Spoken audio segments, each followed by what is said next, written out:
There's a pair of overalls that overall you're not so into anymore. A perfectly good laptop that hasn't sat in your lap in months. And even more stuff, but still no jobs? Well, you really have both. See, stuff is defined as household articles considered as a group. Sometimes this stuff is no longer needed. Wait, no longer needed? That can't be right. Because remember those jobs you were looking for? Those are really needed, and they're the stuff inside your stuff, even inside that winter coat that moved with you to Phoenix. Our job is to unlock those jobs, and it starts when you donate your stuff to your local Goodwill. Here's how we do it. When you donate to Goodwill, we sell your stuff to provide job training for people right here in your community. So just by teaming up with Goodwill, you help create jobs. And isn't that worth parting with the leftover guitar from your 80s cover band? Goodwill. Donate stuff, create jobs. Find your nearest donation center at goodwill.org. A message from Goodwill and the Ad Council. It's the Worldwide Sports Radio Network. Take a look under your bed. Find stuff under there? What about jobs? No? Now try your basement. There's a pair of overalls that overall you're not so into anymore. A perfectly good laptop that hasn't sat in your lap in months. And even more stuff, but still no jobs? Well, you really have both. See, stuff is defined as household articles considered as a group. Sometimes this stuff is no longer needed. Wait, no longer needed? That can't be right. Because remember those jobs you were looking for? Those are really needed, and they're the stuff inside your stuff, even inside that winter coat that moved with you to Phoenix. Our job is to unlock those jobs, and it starts when you donate your stuff to your local Goodwill. Here's how we do it. When you donate to Goodwill, we sell your stuff to provide job training for people right here in your community. So just by teaming up with Goodwill, you help create jobs. And isn't that worth parting with the leftover guitar from your 80s cover band? Goodwill. Donate stuff, create jobs. Find your nearest donation center at goodwill.org. A message from Goodwill and the Ad Council. It's the Worldwide Sports Radio Network. Little roller up along first. Behind the bench. Slow up there. Here comes Knight in the mix winning. See you in Pittsburgh. Can't wait.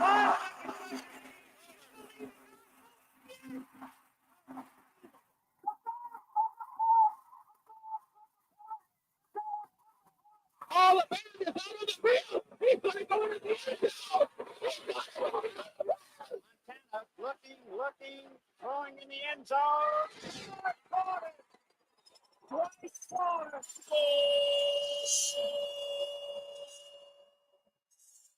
You're tuned into Game On with Josh Silverberg and Eric Bowe.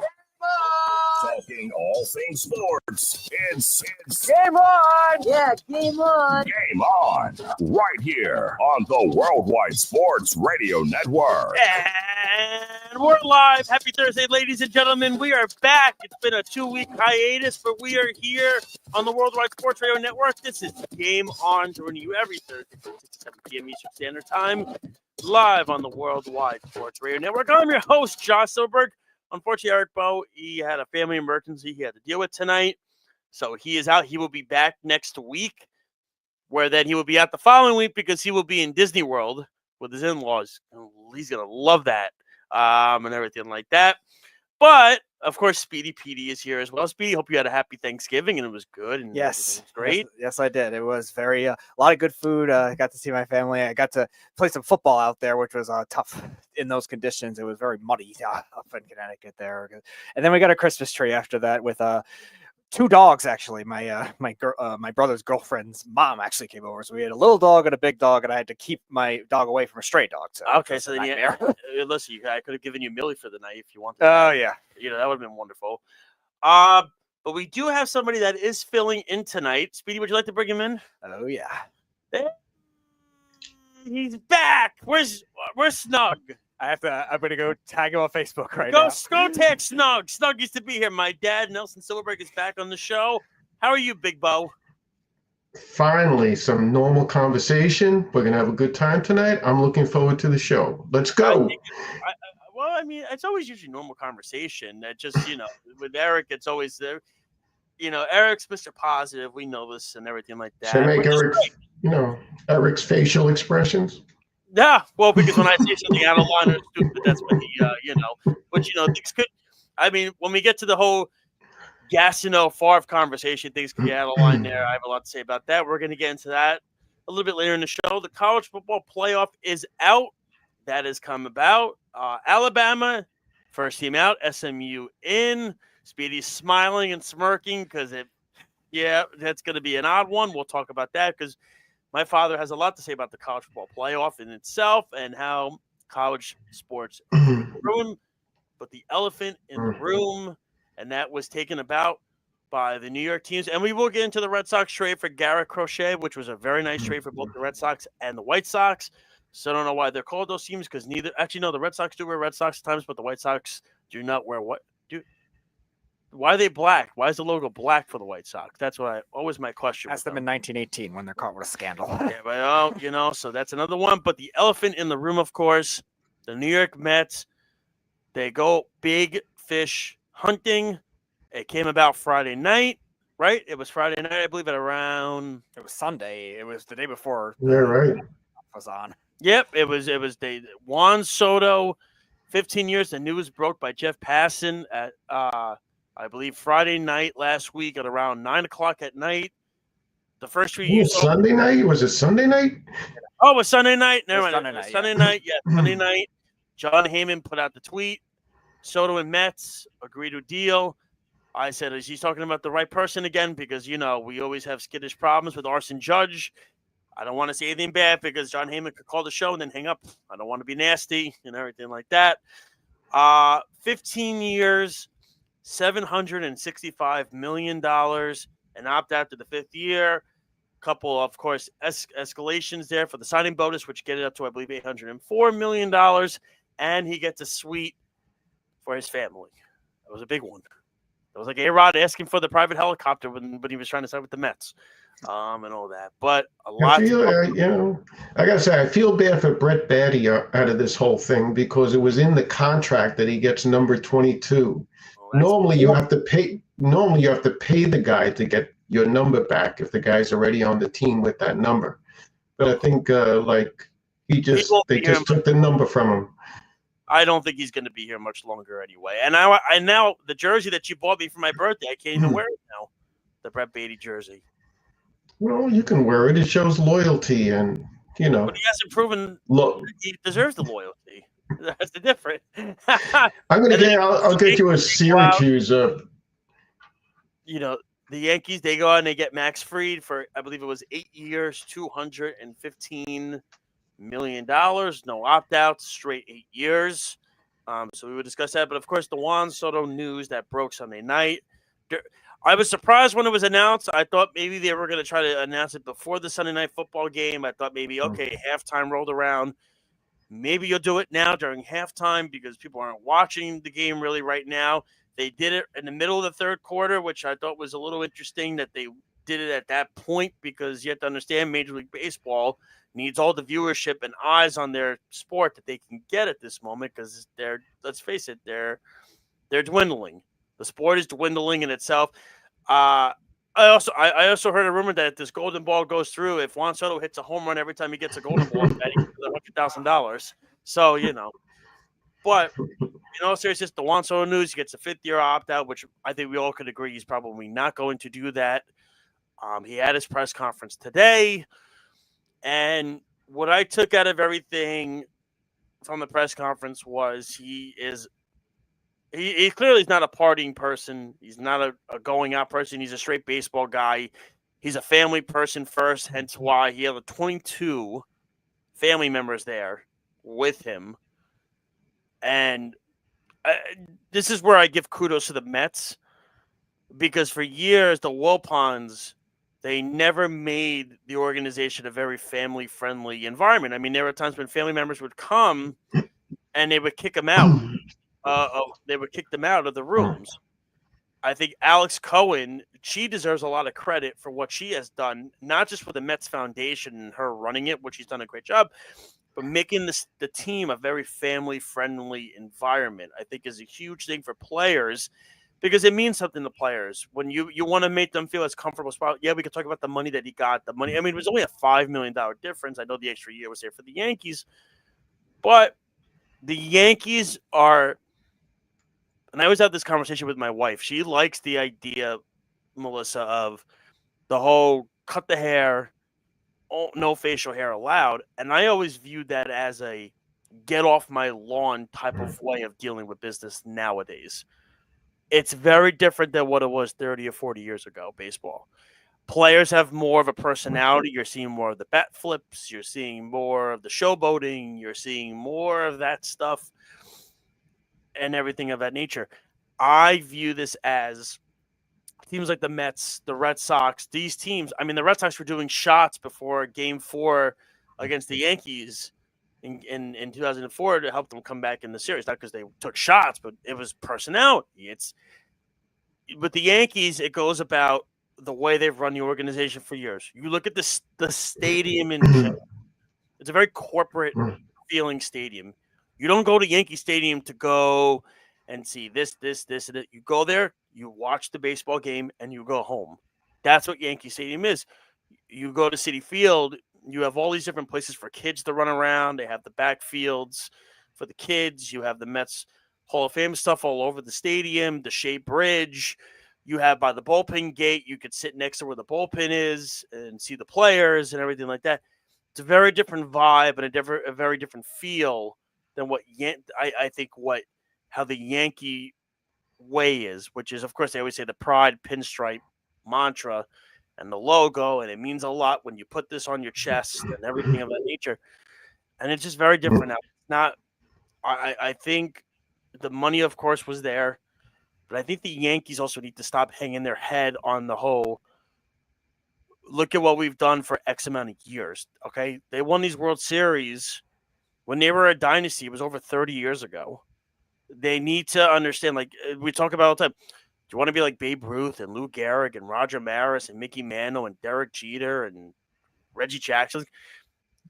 40 years plus ago, 50, 60 years ago, these things were. This is nothing to these guys now. These guys...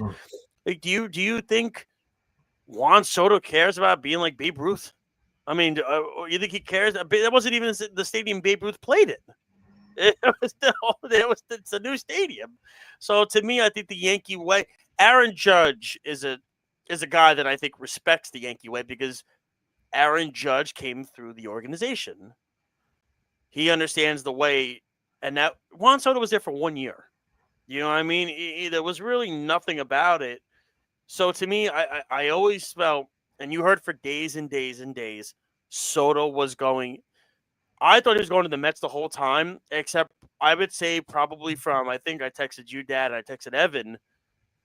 I think Thursday through Sunday, I said he's going back to the Yankees. I said definitely he's going back to the Yankees. And the reports came out, he was going back to the Yankees. The Mets were out of it. It was down to the Yankees and the Red Sox. That's the report that came out. And I kept saying, and I kept responding, we'll see. That's it. Who knows? I think a lot of what you're saying is true, but there's one caveat. There's one thing you got to, when you bring up Judge, it's an interesting thing because, Which one? they say, which one? Judge on the Yankees, yes. Arsenal plays for the Giants with Willie Adames. Okay. That he is a generational hitter, Soto, but he'll always be the second best hitter on the Yankees. Yeah, Do you know what I mean? And there's something that I think if you want to be a great player, no matter how great you are, to go like, oh, yeah, but Aaron Judge is the guy that stirs the drink. You know what I'm saying? So I think there's a little bit of that in it.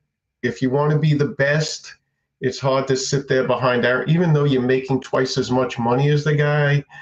The fans will always like Judge more than they like you. And that's something that's hard to take. So you want to carve out your own niche. And if you're as great a player as he is, it's pretty easy to do. So you might as well just go to the team across the river and do it there. And it's a wide open team.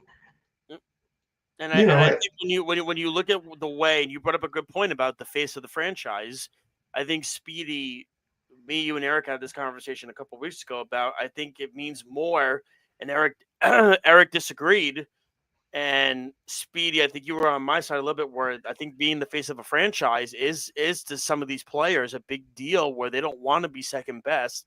They don't want to be put in that spot of, like you said, Dad, that it's a matter of where the Soto Judge thing lies. Now we have to understand this is still Lindor's team. Okay, this is still Lindor's team. He's the leader of the team. And Soto acknowledged that too. Today, Soto acknowledged that he's still the leader of the team. He's going to fall in line. Yeah, because here's you know what the reality is? Lindor is going to be the next captain of this team. But it doesn't mean anything. Year or next I mean, year. it means something. It's great that as far as that is concerned, but as far as the love from the fan base, it's wide open. I agree with you. I think there's the caveat will be if Alonso comes back too, because now because here's the thing, the Met fan loves Pete, homegrown talent, came up with the team. He loves being a Met. He loves the fan base. I think he's the X factor if he comes back, which Speedy and I, we both, and Eric too said it. We think he's going to be back. I know you don't think he'll be back, but you'll get to that in a second. I think we all think he's coming back. I think if you have Alonso, Soto, and Lindor on this team, you have three guys that the fans can kind of gravitate to. You have Soto, who's the mega superstar on this team, right? One of the best players in the game of baseball. You have Lindor, who was traded here. He's one of arguably the best shortstop in the game. But he's also a leader in that clubhouse and was kind of the first superstar to fall in line when Cohen got here. And then you have Alonso, who was a homegrown talent that the fans love, his personality. They gravitate to that, enjoy it. And I think the biggest thing about those three guys is they're all very good playoff performers. Lindor had a very good postseason again. He's always been a good playoff performer. We know what Soto is in the playoffs. And Alonso had a good postseason. I mean, if not for Alonso's home run against Williams, they're not in the spot that they were in last year. So I understand. But something that I think the Mets, and then not that it's going to take him a while, but then you have a guy like Vientos who's going to grow with this fan base as well, because he's another homegrown talent. That the fans are going to say, wow, boy, look at this guy. I know you don't like him much either, but I could see a guy like a little bit of flair, like a Francisco Alvarez, that the fans are going to be like, I like his moxie. You know what I mean? I like he does the bat flips, the shimmies, all that stuff. He's kind of like Soto in the sense. And he's say things like, I don't like him, but it's not that I don't like him. It's just, I don't know what he is. Like everybody likes to jump on, oh, Alvarez is this.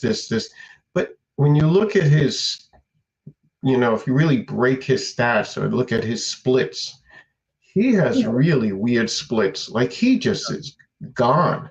You know what I mean? Like he'll hit like 20 home runs in 2 months and he'll hit 3 home runs the rest of the year. It's the weirdest splits I've ever seen a young player have. 2 years in a row it's happened. I mean, my thought process is the whole, we're going to see what else the Mets do here. I think they're obviously, I know Crochet was a big guy. The Mets, they were one of the finalists for him. The problem was they were going to have to gut the entire farm system. I just don't think they wanted to do that. But the two names. You know who I want, right? You know who I want him to get? I keep bringing him up. Who? Jordan Montgomery. Oh, he wants Jordan Montgomery here.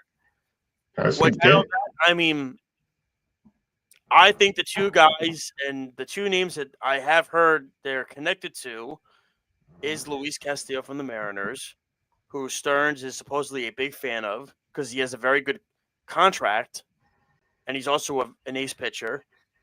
And the other interesting name that I saw today that they're connected to, they've called Houston about, although I don't think Houston would do it, is Framber Valdez, which would be fascinating because if Valdez would be another. He's an unbelievable playoff performer. He's been a stud for the Astros for years. But my question now is with the Astros, are they just going to do a whole fire sale now? You're going to trade Tucker. You're going to trade Fromber. Bregman's going to leave. I mean, if you're not to get off the subject, we'll get back to the Mets and the Yankees in a second. But is this now where Houston's just going to be like, that's it? We're just going to rip the Band-Aid off now because we know we're not getting anywhere with these guys anymore. It's done. We saw it last year. We lost in the first round of the playoffs to the Tigers at home. It's over. Like, the run is over. Tucker's probably going to leave as a free agent because he's represented by who, Speedy? Oh, Mr. Boris. He's represented by Scott Boras. Everybody that thinks like the Cubs and the Yankees, whoever thinks they're going to trade for Tucker, you're not going to be able to sign him because And Boras. what is the number on a guy like Tucker? Is it 500 million? Like, is it 450 million? 30 plus home runs. He hits about 280. He's a really good defensive center fielder. He's a 5'2". He's almost close, I would say, Speedy, a 5'2" player. He's pretty darn close to that. I just don't think he's going to get as much as Soto because he's also older than Soto. No, but the floor has risen. It's not. I mean, the 700 million guys are far and few between, but all of a sudden, now the 35 home run, 275 hitter is all of a sudden like a 380, $450 million player. I mean, I think he'll get, you want me to be honest with you about, I think Tucker could get in the 600 range. I do. I guess, maybe. I mean, because now, you look at the free agent market for next year, and I'm already jumping into next year, but the top two guys that are going to be available are going to be Kyle Tucker and Vladimir Guerrero Jr. Right. And it's weird, right? Because I had this conversation with Errol on the phone the other day. I said, if the Yankees sign Christian Walker and the Mets re-sign Pete Alonso, where does Guerrero? Oh, but he will find a place. No, but I'm saying, like, what big market team is going to spend? Well, that's the problem. Yeah, because the Mets are going to be out, the Yankees will be out. This was the perfect storm, right? I mean, this Soto thing was the perfect storm. I mean, if either the Mets or the Yankees weren't in, if one of those teams weren't in it, the contract's probably $150 million less. You know what I mean? It's the fact that both of these New York teams were in it drove the numbers this crazy. And the Red Sox too, they got the 7. Yeah. The Blue Jays got the. No one knows. I think the team that looks the absolute worst in this whole thing is the Blue Jays because they offered $760 to him, and Vladimir Guerrero sitting there saying, "I don't understand. What more do you need me to do? And you haven't even discussed a contract with me, and I've told you I've wanted to stay here. Like, what more? I mean, like, if I'm Guerrero, I'd be annoyed because he's told Toronto he's wanted to stay. He loves to be Blue Jay. He's a homegrown talent. Do you trust him? Come to him for an extension. Do you trust him if you sign him for that much money? Guerrero? Yeah. He starts going to Fuddruckers or wherever the Canadian hot dog freaking place is, and he starts bulking up again. And I mean, if you put the right guys around him, I think a guy like Speedy like that one. I think who was the guy on the network that said that he thought he was going to be a better hitter than his dad? Oh, Guido. I mean, what are we doing? I mean, come on. Vladimir Guerrero is one of the greatest hitters of all time. We're gonna really come on. But I mean, I think what I'm saying is these big market teams, the Mets, the Yankees, the Dodgers, the Red Sox, are all gonna have their first baseman. So what would Toronto want for Vladimir Guerrero right now to get out from under it? Like, what would the Mets have to give up right now to trade for Vladimir Guerrero? If they have a sign, what? I would be intrigued by it. I would call Toronto and ask. Like, what would they want? Like, if the Mets say we have to sign him, right? It has to be like a Lindor thing where we have to sign him before we do this, basically, or we know we're going to sign him. But what would you give up for a Vladimir Guerrero right now? I mean, you start off obviously. I mean, you would probably have to. They would ask for Williams. They would obviously ask for Clifford. I think they'd ask for Alvarez and Williams. Alvarez and Williams. Gilbert, Clifford, and probably either Acuna or Mauricio. And that would have to be the 4. Yeah. Well, they want like a major league guy already, like an Alvarez. Guys. I mean, they're all Gilbert's right there. Yeah, but Gilbert's like not really anything yet. I mean, Gilbert's like Acuna's there. Jet is in AAA. Gilbert's in AAA. Acuna's already in the majors, and Mauricio's already in the majors. So if you want ready players, those are the guys you're gonna that.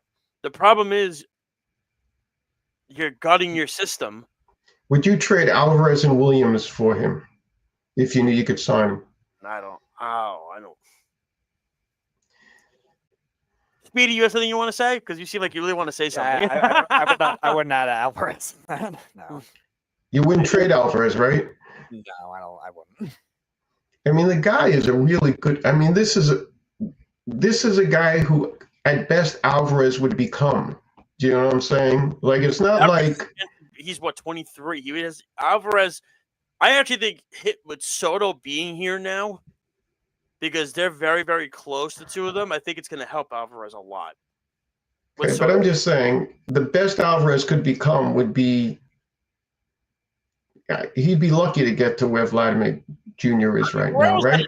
Year last year. He also works really well with the pitchers, though. That's the other thing you have to remember. That's also why. No, but it's true. That's why they didn't take him out. Everybody was asking for, oh my God, what the heck's the guy's name? The guy they got from the Yankees, the backup catcher for the Mets. Oh, Luis Torrens. They wanted Torrens to be the cat to start. I know, he was really good defensively. He was amazing. Mendoza kept saying, "I can't do it. I can't do it because these pitchers love pitching to him. I can't do this." If it was a game in June, and I understand where Mendoza was coming from. It was a game in June and July.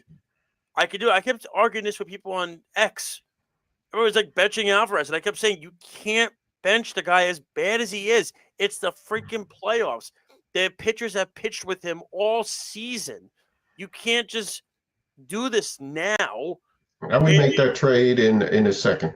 If I knew I signed him, if I knew I was going to sign him, I would make that trade, and you couldn't stop me to run to the door fast enough. Dad, I know you love. And I hate prospects. No, I hate trading prospects. But I also know you. I know you love his father so much. But remember, they're not the same player. I understand. Okay. But I'm just saying, I mean, you look at that lineup. I mean, you put Soto, Guerrero, Vientos. Look at that. In the middle of the order, Soto, Guerrero, and Vientos. Jeez. I don't know. I mean, that's like Alvarez. I don't think they would have to trade Alvarez. I mean, their whole farm system would be gutted at that point. I think that Toronto has to do something to save face. You just can't rip guys off. And they lost out on Soto. They can't. They finished runner-ups to Ohtani, right, to the Dodgers last year, and they were one of the final four for Soto, and they lost out on him too. I think the tricky thing is that nobody knows where Toronto's going, number one, and number two, I think a lot of these players don't want to live in Canada. Live in Toronto, yeah. They don't want to live in Toronto. They don't want to live there. Right. They don't want to do it. They just don't. And the other problem is they also have a lot of guys on these, like George Springer is on a terrible contract. I mean, it's like they have a lot, but I think also a lot of players are seeing how Guerrero and Bichette are being treated by this organization, because these guys are really, really good players already. They're homegrown talents, and all they're doing is going after Ohtani and Soto for these ginormous contracts. And these guys are like, we're just sitting here. Why don't you give us? I think their thinking is this. We suck, right? Right now, they're terrible, right? So like this. So what we're going to do is we're going to bring people in. Like, let's say we signed Ohtani. And we get Ohtani, and then we can go to Guerrero and said, all right, we're going to sign you now. But we're not going to sign you as this lone superstar on this team. Like, we have to have something with you before we sign you for another, 8-year contract or whatever it takes. So if they would have got Soto, let's say it's $750, I'm sure they would have said, okay, now we can sign Guerrero. Now we're starting to build something. But just to have Guerrero and finish in last place, what's the point of having a guy like that for 10 years? Why bother? You might as well just... I just thought something, and you're going to disagree with that. I know Speedy's going to disagree with it. So, Speedy, this is a good one. You're going to want to hear. He's like, oh, God. What if, this is going to sound nuts, what if the Mets signed Paul Goldschmidt for a year? I thought of that. 1-year deal, and then sign Guerrero in free agency next year? Yeah, I thought of it. I was thinking about that. I actually looked up his stats, but it's not. Now, again, I do think Alonso's coming back. I think he's definitely coming back. I think it's a no-brainer that he's coming back. It's a no-brainer. Yeah, I could guarantee you right now, Alonso's coming back. You're guaranteeing me. Said it. Errol has said it. I think didn't Jabba said it too. Everybody has said it. He's definitely coming back to the Mets. Why? Why is he coming back? Who's calling? Jeff. Oh, Jeff's on the phone. Hey, Jeff. We did it, Josh. We did it. We got Juan Soto. I told you he was going to do it. We did it. We absolutely body bagged all those bitches from the Bronx. We did it. Did you see what? I was going to say, did you? And I wasn't going to bring this up, but I'm glad you actually called. Did you see what Boris said today in the press conference? Which, I did think it was a little out of line. They asked him, what were your thoughts on the negotiations with the Yankees? And his response was, you don't talk about bridesmaids at a wedding. And I was like, that's not – even I said that's not cool. Why is that not cool? Because he's also an agent. You got to be a little listen, I hate the Yankees as much as anybody, Jeff, but you got to be professional. You don't think that's professional? That's as good as he can stay for not putting down the runner-up. Right, like he's not going to badmouth them. He's not going to whatever. And like that's just his. He didn't even go back to them.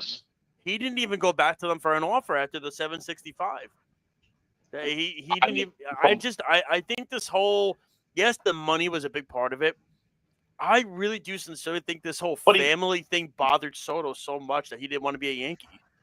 Well, it's not even just that, I don't think, because everyone's saying it's a $765 million deal, and it's not. It's an $805 million deal. Yep. Right? And you already saw the Yankees try to nickel and dime and stretch it out by putting that extra year on the end so they, wouldn't get that high, and they would. So, and Steve Cohen was just like, screw it. You opt in after, I forget if the opt-in is after 4 years or 5 years or 5 years. Right, 5 years. Right, and then it goes up to $55 million a year. The Yankees weren't ever going to do that. They were trying to still get the price to go as low as possible. So it is what it is. But I'm curious because you guys are talking about Arenado and Goldschmidt and all these other guys. Are we convinced they're not signing Pete Alonso? Because I think Stevie might still get Pete Alonso. No. I'm on board. I 110% think he's getting Alonso. I know my dad's on site. He doesn't think they are. They're not getting Alonso. I know Eric. We talked about it a few weeks ago. He thinks they're getting it. Errol and Jabba think that he's coming back. Speed. Everybody, even my brother, everybody thinks he's coming back. Like, I know. But you don't know Stearns. You don't see Stearns. Stearns has an MO. He is straight analytics. He is cutthroat, this guy. This guy does not have any love lost or anything like that. He doesn't get emotional. He will drop you. And there's really no team really wants Alonso. So I don't know why everybody's so crazy high on Alonso just because he was a Met. I think the interesting thing is the only reason why I brought up the Goldschmidt idea was if Alonso, say, gets like a 6 or 7 year deal from another team. I wonder will the Mets go that far? Like, do the Mets then just say, all right, why don't we just sign Goldschmidt for a year and then just sign Vladdy in free agency next year and go that route? Well, there's two parts to that. I think a lot of people do want Pete Alonso because they want a first baseman. Otherwise, there wouldn't be so much talk about all these teams trying to acquire Guerrero. Yeah. Right. And then the other thing is he's kind of a perfect fit right where he is. It's like the Yankees lineup with Soto and Judge. Pete Alonso is going to see more fastballs if Soto's there protecting him. I agree. His numbers are going to be better. I could say the same about any player that I'm all for Pete definitely coming back. I know my dad is on the. He doesn't hit enough. He does not hit enough. He doesn't hit for a high enough average. He says he doesn't hit for a high enough average. Yeah, no, I mean, I heard him. Like, look, it's a valid point. But all the other guys on the team that did hit for average, they didn't do it in the playoffs. Who did it in the playoffs? The polar bear, baby. You see, I know. You see, you're a fan, and you're emotionally, and you're attached to this guy, and LFGM, and all this go. He's a Red Sox dad. He's a Red Sox fan.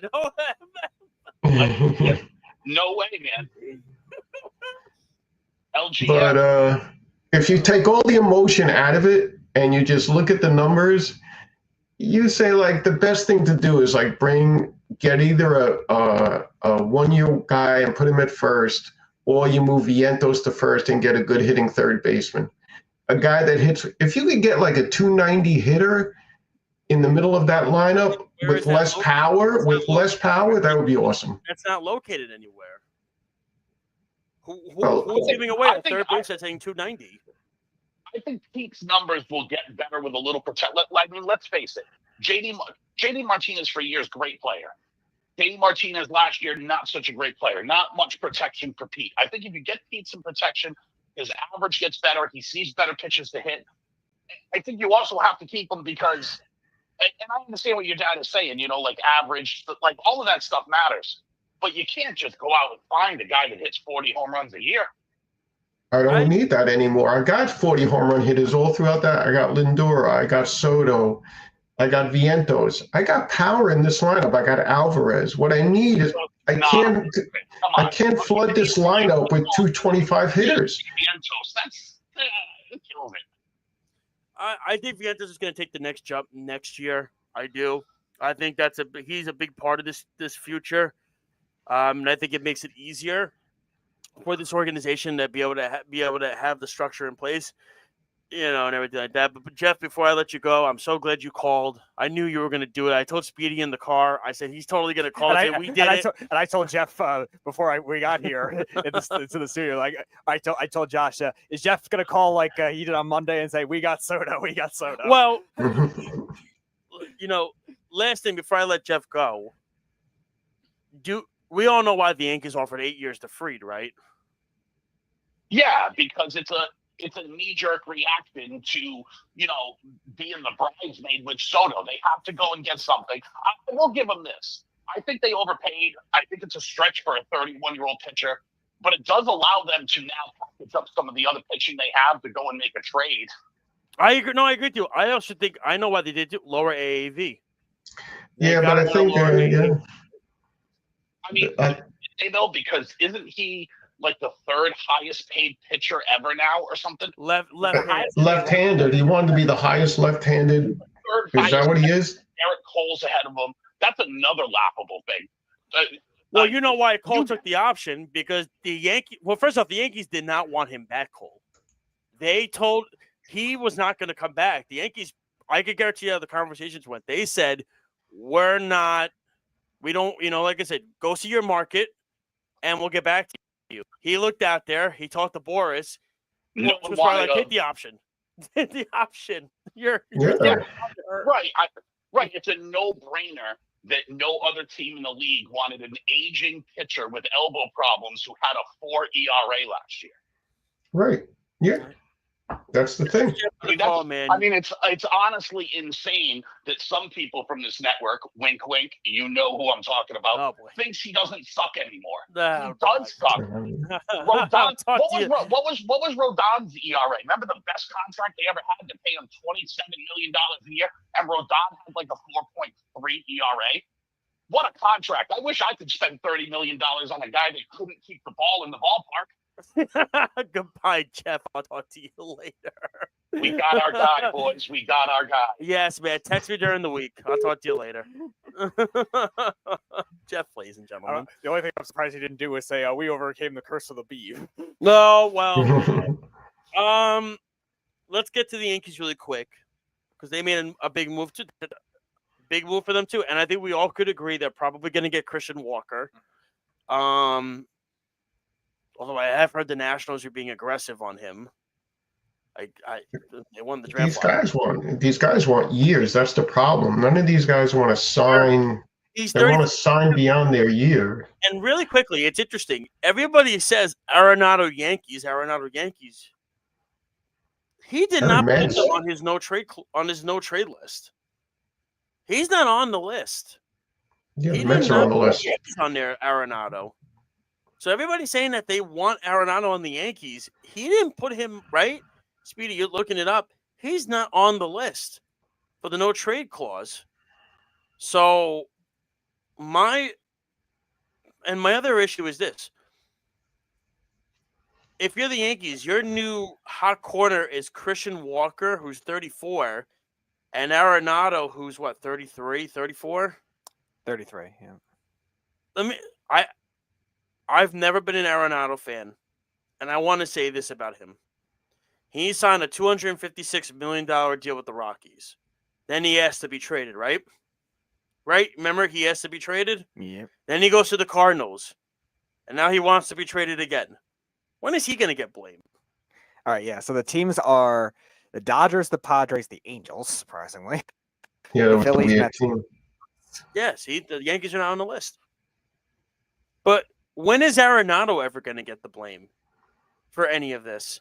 I think he had a good year. Besides last year, I think he was pretty consistently good for St. Louis. He's not a good playoff performer. Okay, that can look right. And if you remember, we don't really count this, but when he was in the World Baseball Classic a couple of years ago, he was also one of the worst hitters on that team. So when is he ever going to get the blame for the whole, how about you help carry the team instead of trying to dip out of town, something goes awry? Because this is what Arenado seems to be doing. It's a trend. And it's a trend that's not a positive, as Gary Cohen likes to say, it's a net negative. He likes to say. Well, yeah. So when is he ever going to get the fault? He signed the extension with the Rockies. He knew what kind of organization they were. He was a homegrown talent there. He then got traded to the Cardinals because he asked for it. When is he ever going to take responsibility for him not carrying a team?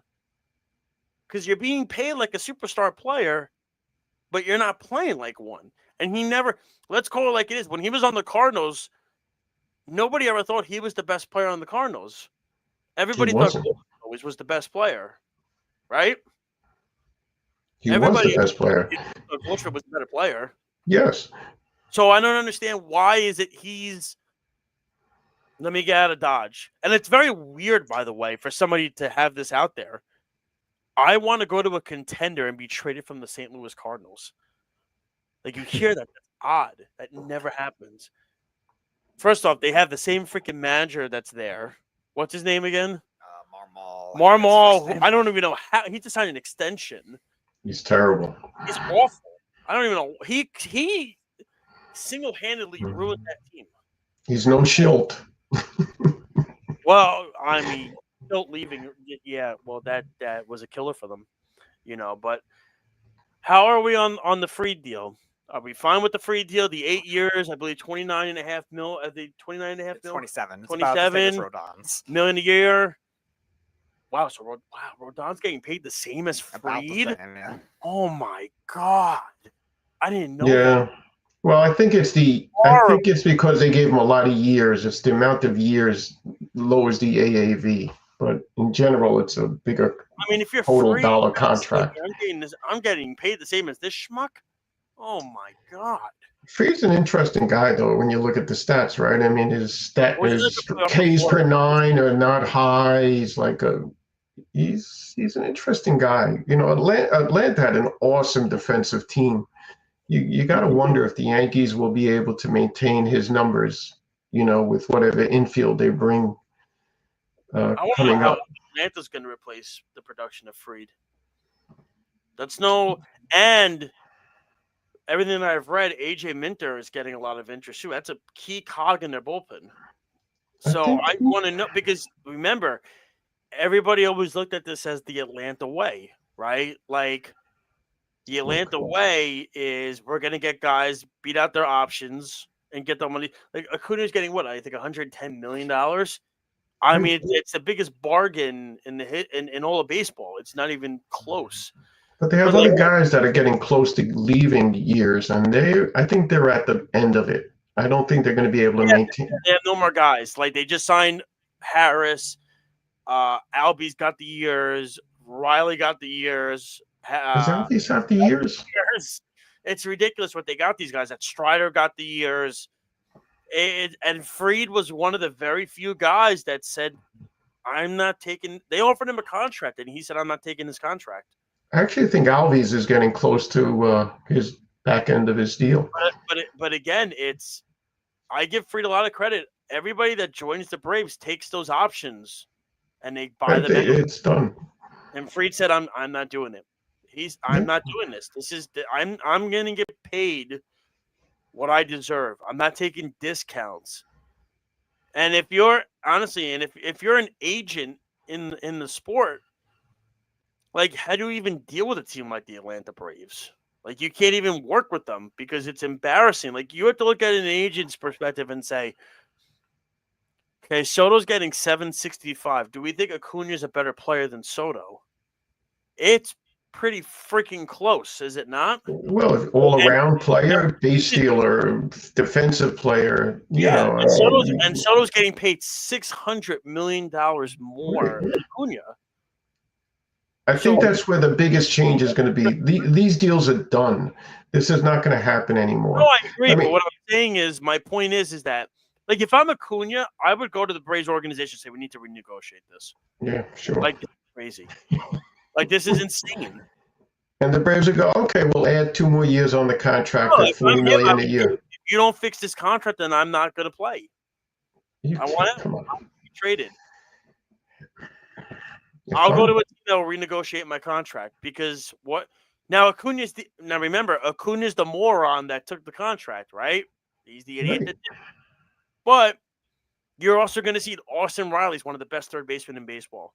He's getting nothing. Alston's one of the best first basemen in baseball. He's getting nothing. Harris, same thing.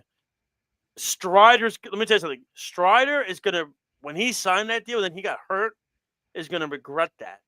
Because that's years that are off of him. Years that he's losing on this contract, pitching. The point is, like, what's the minimum you have to be right now to get a $120 million contract as a free agent? Like, you don't even have to be that good anymore. You know, like, you could just be okay if you're young enough and you'll get 5 years, 120. Like, look at Manoah.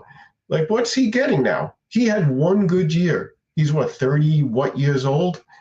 And they're talking like $100 million 4 years for him and above. It's insane. Yeah, I mean, it's a matter of, but listen, I think the Yankees did good by getting Fried. I don't like the years that they gave Fried, but I like Fried. Listen, we faced him for years. I kept saying fans were so annoyed with Freddie Freeman in the World Series. They were getting so annoyed with him, and I said, I don't feel sorry for you at all because he killed the Mets forever. And that's a great contract, the Freddie Freeman contract. That's a great contract. So for me, I think the years are too long. I know I texted Eric about it the other night. He likes Fried, but he said the years are too long. But I said they did the years long because they got him on a low AAV. They got him at the same AAV as freaking Carlos Rodon is getting. I mean, it's because I could guarantee you the Red Sox were probably offering him a higher AAV in less years. Yeah. You know what I'm saying? So figure it out. Let's say he pitches 6 years, right? So he only pitches 6 years. So you average out the AAV across 6 years, and they eat the last 2 years. It still comes out to like $40 million a year. Yeah, I mean, which is probably about where it should be. I know Jabba brought it up yesterday. It's the playoff performance, and it's his injury history because he's a very skinny, lanky kid. It's a matter of out of all these guys that are on the market, the big name pitchers out of the 3, I thought Snell was the best one. I thought Burns was the worst one. Really? I hated that K rate for Burns. Go look at it. It is beyond worrisome. Why do you think he hasn't been signed yet? People are very concerned about this K rate going down.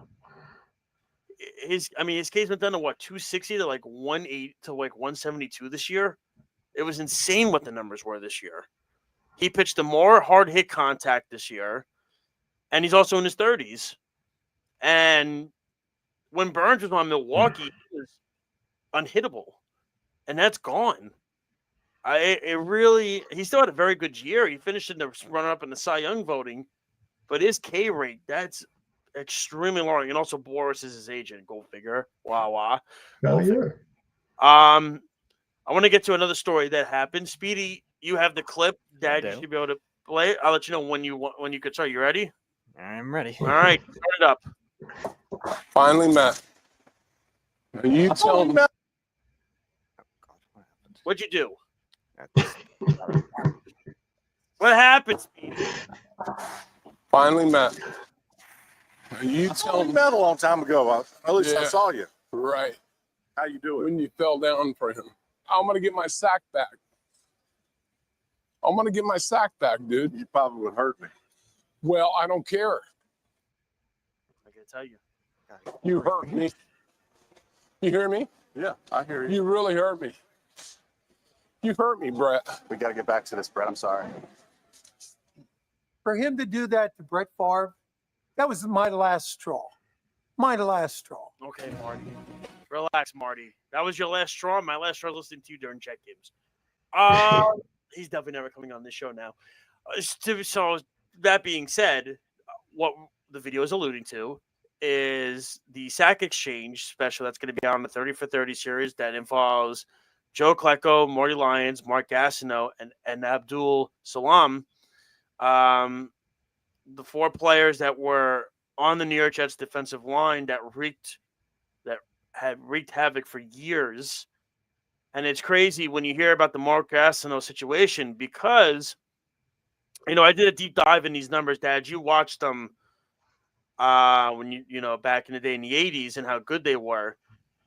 I mean, Gastineau was the best of the four of them. The problem with Gastineau was he was a very unlikable person, and he was a very dirty person. He was a dirty player.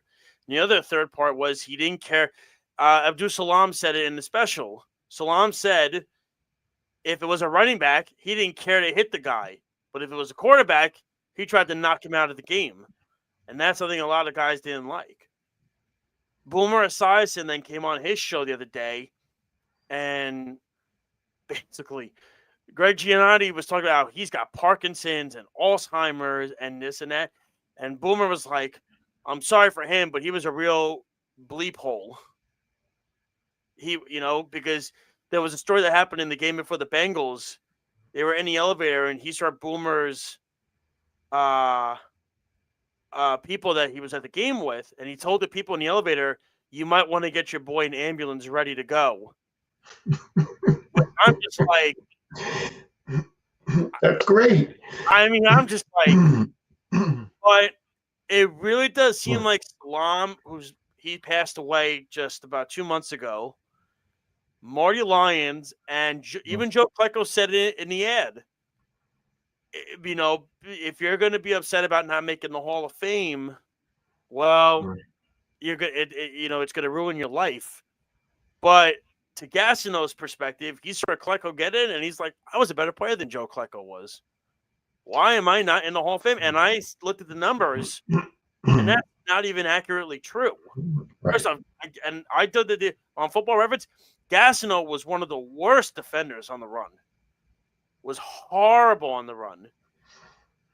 And it all came out when Abdul Salam said if it was a running back, he didn't care. If it was a quarterback, he's going to try to hurt the guy. Now, I agree.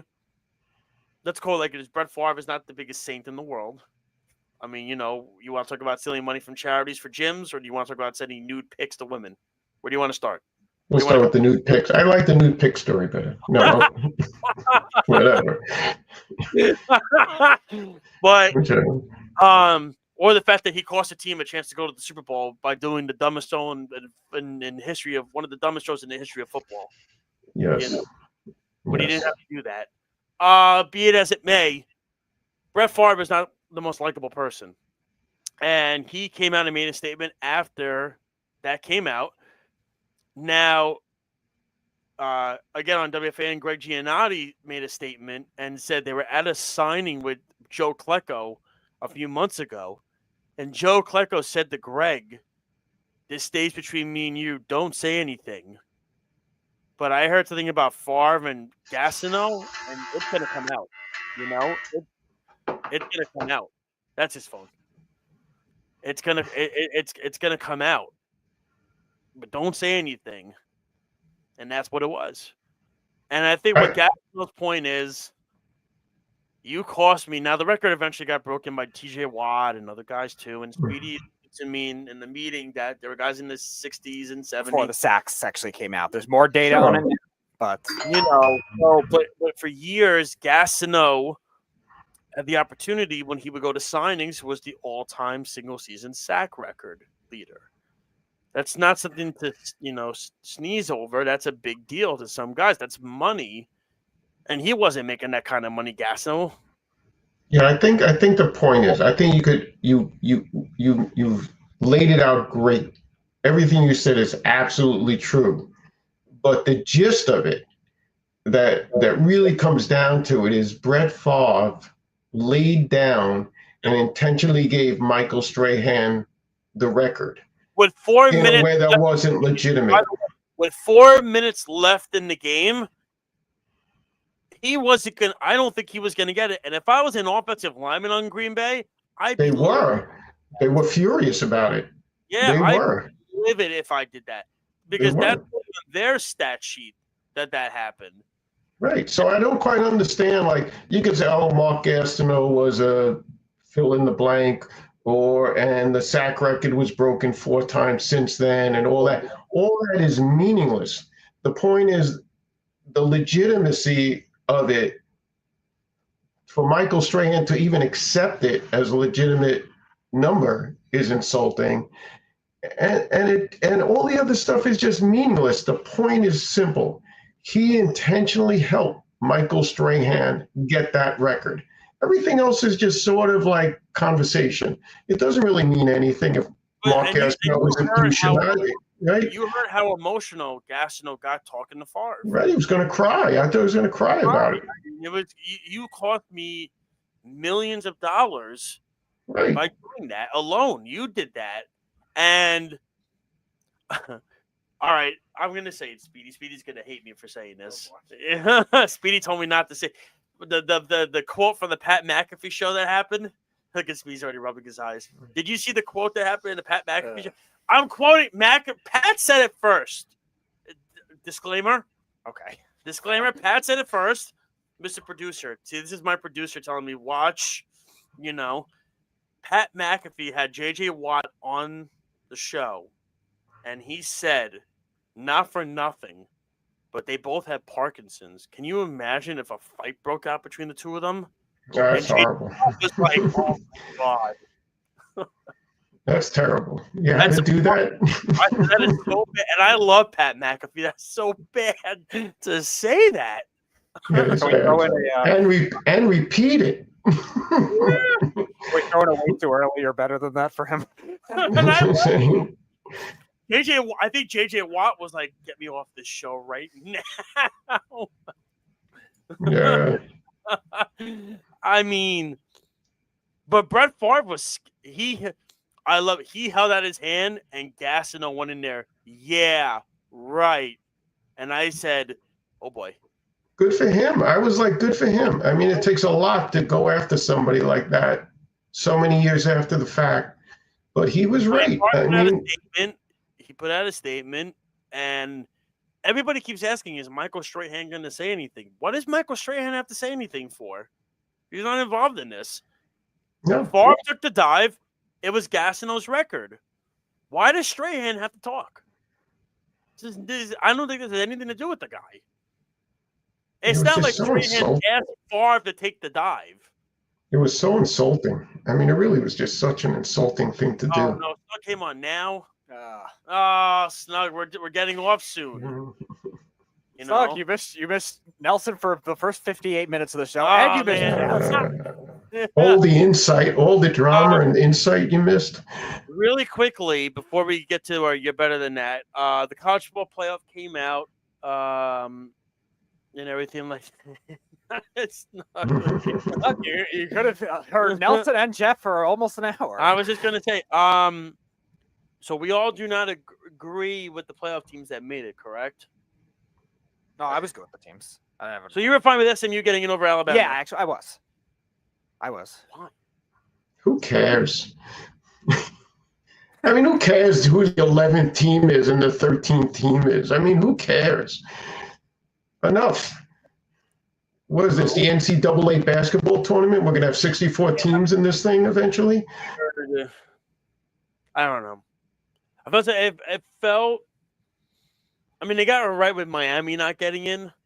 I mean, I guess Indiana deserved it. right? Yeah, guess their they only did. loss was to Ohio State. Like, it's tough to hold a team against that. Yeah, I mean, How many losses did Alabama have? 3? 3. So what do you want? They lost 3 games. I'm If not they saying won they the deserve it. I didn't say they deserve it. They If anything, I think Miami should have gotten it over them. If anything, I think Miami had although they got lucky a lot too, though. they did. Well, they also blew the game against Clemson.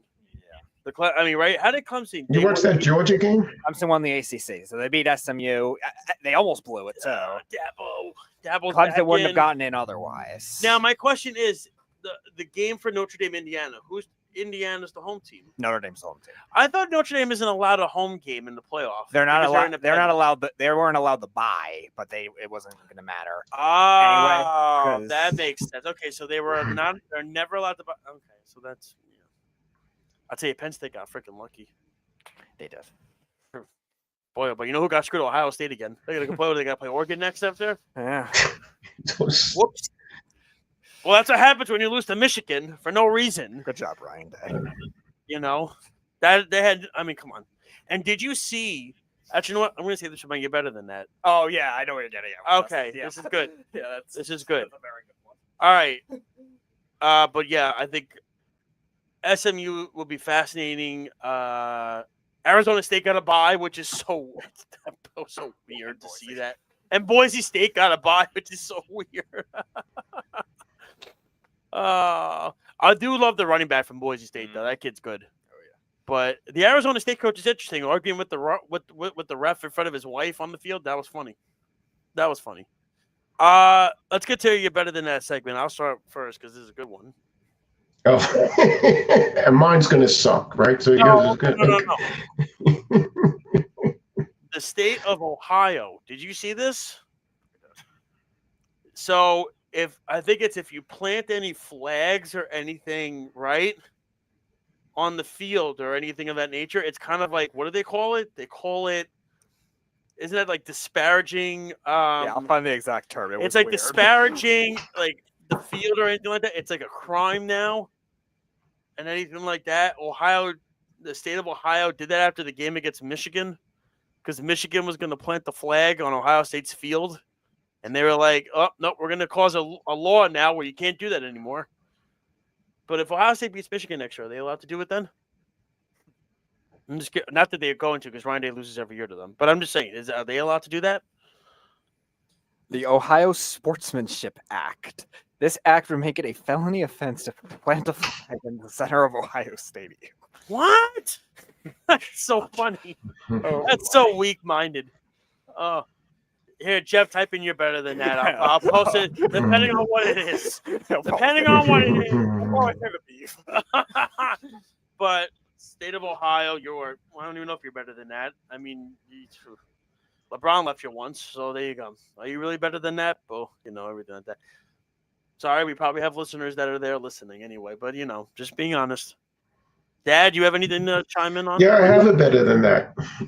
My better than that is the SEC championship game, which was one of the great games in college football in the last 10 years, was meaningless because of the number of teams that make the tournament. Could you imagine if only the top 4 teams make the tournament and that both of those teams needed a win to make it? How much was at stake? So now we had this great game that you just watch and nobody really cares. So basically they ruined the sport by letting 12 teams in. And now you were actually argued a little bit about a team that didn't make it, Alabama. And this is the new argument, who's going to be the 13th team? Like it just doesn't stop. Like the tournament games were the best. And if nobody could agree on who the championship is, that's just tough. That's just the way it is. And so what? But you got to see great, meaningful football. Now regular season football in college is just about basically meaningless. And they're better than that. It's like basketball with the tournament. There's everything, and nobody cares about NCAA college regular season basketball anymore. Speedy, any last ones you want to add? Well, I would have picked Pat McAfee on that, but I just want to mention this because you mentioned those two teams. That was actually my championship at the start of the year with Texas and Georgia. We'll see if that now that could happen. But Yeah. it is interesting that they could play 3 times. But yeah, That's true. I just don't want to see Penn State. I don't want to give Franklin any satisfaction of anything. He doesn't deserve it. well, maybe Ashton Genty can help you out. I'm just saying. I gotta post that. I mean, that There you go. fantastic by Snug. That is fantastic. I just want to see my tattoo. Are you getting it? I said if they would win a champion, no, but I'm loyal to Snug's fan. Okay. Well, Dad, I appreciate you coming on last minute. It's okay. It's no problem. It's always fun. You got everything you wanted off your chest. Instead of a text message, you got it on the screen now. Look at all the typing I saved. It's amazing. And the whole world got to hear it, so it's good. Well, like I said, we are appreciative that you came on. Eric will be back next week. We'll see if the Yankees do anything else. Or are they still going to be dwelling on this Soto thing? I think by next week they'll have Walker, and I think I'll say either Bregman or Santander. They'll have one of those 2 guys.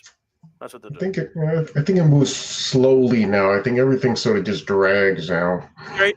The Yankee team that they have now, if they get one more hitter, the American League is so freaking weak that it's almost to the point of who cares what the Yankees do, because the American League sucks. Like it is. It's really bad. Like the Mets, the Dodgers, the Padres, the Phillies. Yeah. Doesn't actually who's the American League have? The Yankees. Yeah, Houston's no good. Houston gets worse every year. They're gonna get bad. Texas is doing nothing. The AL Central, the Yankees own the AL Central. Who freaking cares? Yeah, so Minnesota and I thought Baltimore was going to spend money. That's all everybody on Twitter was telling me. All the Orioles fans were telling me that they were going to spend money. What the heck happened? they like their farm system, so they're going to start building it up. I'm just saying. Well, that is it for our show, ladies and gentlemen. Don't forget to check us out on worldwidesportsradio.com, YouTube, Instagram, and so much more. Check out Jabba in the Mouth every Monday and Wednesday. So we're looking forward to that. I understand what Hearst is saying because they have Bruce Bochy and every other year thing. It isn't. Yeah, there's still talent. Yeah, they are. It's so check out Job in the Mouth. Check out of course Game On, betting show, the Weekend Crunch on Saturdays at 7 p.m. or after the New York Islanders do a debacle because New York hockey is a disgrace right now. It is horrible. I know Dad's a Bruins fan too. That's another one. That's a disaster. Hockey's bad this year. It stinks. What's up with the Knicks? What the frick is Too that? small. They're just too small. Oh. They need Mitchell Robinson. I will worry about this in February and March. I can't do this now. The Mets are too busy trying to break payroll records again. Come on. We'll talk to everybody next week. Have a fantastic and great weekend. We'll see you then. Again, check us out on all social media platforms. For my dad, Nelson Silverberg, for Speedy Petey, for Eric Bowe, I'm Josh Silverberg. Have a good night and have a good weekend as well. We'll talk to you next Thursday. This has been Game On Live on the Worldwide Sports Radio Network. It's the Worldwide Sports Radio Network.